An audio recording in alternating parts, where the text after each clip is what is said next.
It's time to talk about light levels. No, this is not one of a million videos about how you can power level to light cap in negative 69 seconds and unlock every exotic along the way. I'm not brain dead enough to put a pogger's face next to 3 green engrams in my video thumbnails. No, I'm the refined video essay complainer. I will not be confused for such lowbrow swill. Light levels have been a thing in Destiny for a fair while now, and while I'm sure the argument has been made before, I find myself surprised it doesn't come up in the laundry list of complaints people have spent the last month echoing across the halls of YouTube. I mean, I get it. That list looks more like Martin Luther's 95 Theses. In fact, I'd argue the only reason it hasn't been nailed to the front door of Bungie's corporate office are trespassing, destruction of private property, and the doors being made of glass. But I feel like it at least deserves a mention. So here I am to mention it. Hot take alert. Light levels have never been an interesting mechanic in Destiny. They've only ever served as an arbitrary barrier to force newer players to learn the other aspects of the game before jumping into higher end content. I know. Crazy, right? Why do you think all those grinding videos exist? People who play Destiny dozens of hours a week want to optimize the grind because they don't want to be left behind when new stuff drops. Nobody wants to sit around grinding 1770 Nightfalls 20 times to eventually hit 1800. But guess what winds up happening anyways? I mean, Devil's Lair has been in the game for nearly a decade now. With a team of 3 sweaty veterans, I'm sure we could clear that strike in sub 5 minutes. On top of the mindless nature of the system, there's also the changes to the upgrade materials system. Getting a higher level gun doesn't even make the player ask any questions. Before, you had to contemplate whether the increase to your light level from a new weapon would benefit you more than the stats or rolls from the old one. But I will certainly say that that change is welcomed. It feels really bad to have a sweet weapon you actually like using and then being forced to use a new, less exciting one simply because the light system says so. So where's the beef? It lies in a little something called automatic level scaling. I'm sure most of you beanheads know what this is, but for those of us with less wrinkles where it matters, I'll cover it briefly.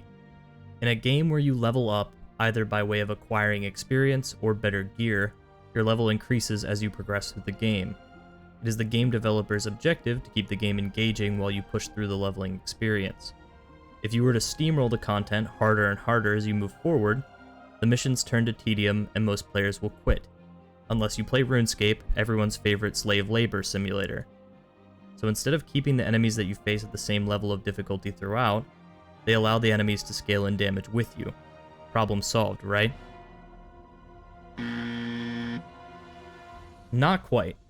This tactic is commonly used in other MMORPGs in conjunction with level scaling caps, where enemies will scale with you up to a point, and then remain at that point while you get stronger and move on to new areas, as well as the introduction of new abilities to keep combat interesting.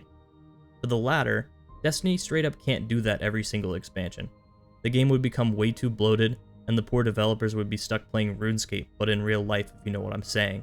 I mean, even when they did have new abilities to introduce, they still couldn't get the pacing of their introduction right. Level scaling caps are where the issue lies for me. Not because Destiny 2 doesn't have them. No. Bungie's crime is much worse than that. It's because they claim to have them and they don't actually work. For those of you who play Destiny 2, God save your souls, load up whichever character you have at 1800. Slap yourself into Vanguard Ops at 1600 light, you're probably in no real danger. Could get backed into a corner or make a stupid mistake, but for the most part, you're fine, right? Now load up a Nightfall at 1770. Run that decade-old strike for Papa just one time. Tell me how you feel. Pretty much the same, right? If there weren't any champions, it would be exactly the same.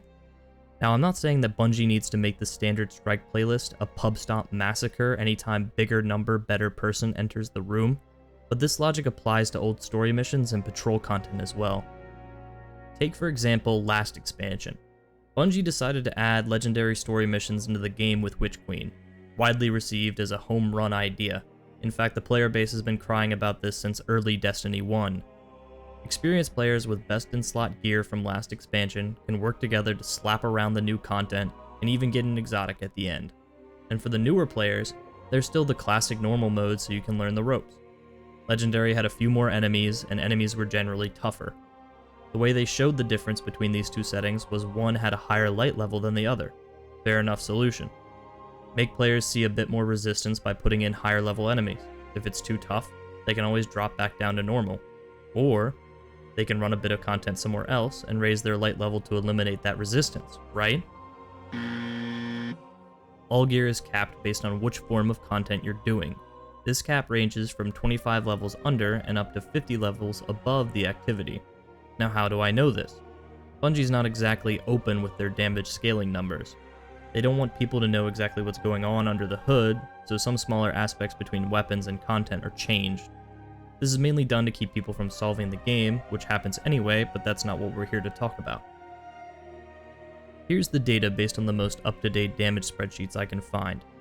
In normal content, i.e. story missions, players can do extra damage based on how many levels over the activity they are, up to 50 levels. This damage percentage is 40% and is expressed exponentially until that cap at 50 levels. This system, as it stands, is functional, but not quite enough. 40% may sound like a lot, but it doesn't play like it. Not to mention, I still have one more gripe with this system. But for that, we'll have to go to another MMO we all know and hate, World of Warcraft. Now, Blizzard may be the world's leading collection of money grubbers, but even they aren't foolish enough to believe that people will pay $20 for content that no one wants to play. Counter to Bungie's content vault method, Blizzard chose the red pill. They left old expansions in the game and made them free. This serves many purposes, but for the sake of keeping this video shorter than the Fellowship of the Ring, we'll discuss two. 1. New players, upon completing the introductory quest, can essentially choose which expansion they want to play in order to level their character. Since you can have multiple characters, this keeps the leveling experience a bit more fresh for someone who hasn't been playing the game since the late 1900s. 2. Old rare loot is easily farmable, as the enemies in older expansions only scale with you up to a cap, meaning my level 70 warrior in mid-tier gear can run through Warlords of Dung Heap, skipping most of the story and picking up the loot I actually want if I so choose. But how does this play into Destiny? The answer lies in exotic quests tied into and containing story missions, as well as the reward structure for old story missions. Every time I find myself staring down the next story mission in these godforsaken old campaigns, I find myself asking this question. Do I play on normal, receive absolutely nothing except for the privilege to start the exotic quest, and push through content slightly faster? Or do I play on legendary, sweat my nuts off, and get pissed off for the sweet, sweet loot at the end? And almost always, I can't be fucked to care about either choice. But why is the old legendary campaign so hard? Well, for those of you who weren't paying attention when I showed that chart earlier, legendary campaign missions set your light level at 17 levels below the activity. This means you do effectively 46% less damage. So let's round back to our thesis from earlier.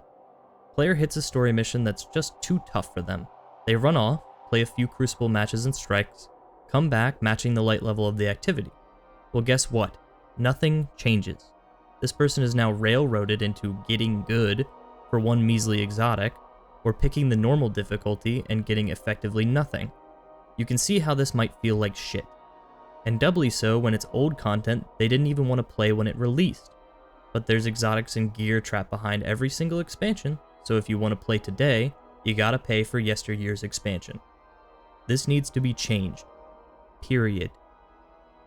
There is quite literally no argument for locking a player 17 levels below the activity in order to do the Malfeasance quest strike from 5 years ago. If someone couldn't be fucked to do it way back then, because Bungie has this funny tendency of making the new exciting weapons dog shit, then why make them slog through it now when they likely can't find a fire team for the activity on LFG? And I can already smell the tears. But class, what if new players want to do some other form of content first and then come back to a prior campaign mission? What if they want a more difficult experience? Listen, my Magnum meat sack is already in Bungie's hands. They just gotta tug on it a little bit. There are two solutions to this. 1. I would be content running normal story missions with two changes. Adding leveled loot from that expansion's lifespan, Seasonal armors being trapped in Content Vault may be a different conversation. But there's no excuse for getting random leveled loot from Shadowkeep and earlier while completing the story for an expansion I paid for. At least limit the loot pool to weapons and armor from that expansion, and give them out more frequently. Also, pump that damage scaling up. I want to be melting majors and feel like I'm really mollywopping the content. I don't feel the need to spend more time on a single normal mode story mission than I'd spend on an entire Nightfall. Or 2. Adhere to the light system entirely with regards to older content. I shouldn't have to go digging through the internet to find a spreadsheet outlining why I'm not getting more powerful despite all my cool new shit. It's unintuitive and downright frustrating. If Bungie was to select the second option, there's a simple fix that would, in theory, present a new activity that recycles old content. Offer a rotating campaign. Cycle between old campaigns trapped in the dreaded Content Vault. Throw in a few champions here and there, and offer matchmaking. Cap it off like a Hero Nightfall at -5 levels below activity, and offer an even tougher mode for the keyboard sweatshop workers. Throw in some enhancement materials and an exotic engram, and you've got a brand new way to give players that experience, and you re-incentivize older content. Content Vault problem? Partially solved. Access to a harder version of the activity? Solved. My insatiable, rage-driven bloodlust? Partially sated. This allows them to keep the old system, which I think should be entirely reworked, but we can't have our cake and eat it too when it comes to Bungie. Hell, most of the time it's just a cupcake and there's a few burnt hairs in it. If they wanted to solve the issue of light level scaling entirely, I think an application of diminishing returns via a slow gaining 5th root function does a pretty good job. I'm pretty fucking stupid, so take it with a grain of salt, but applying a reverse quadratic where y is greater than or equal to 0 for the first 10 to 20 levels and trailing off with either a 5th root or 7th root function allows light level differentials to remain meaningful around the apex being the activity level, but preventing the gain from additional levels beyond that of the content to get too out of hand. I don't know, if you're a math or computer science nerd, tell me how this wouldn't work in the comments below. Either way, I'm sick and tired of loading into content that says I'm 200 levels above and just doing slightly better damage.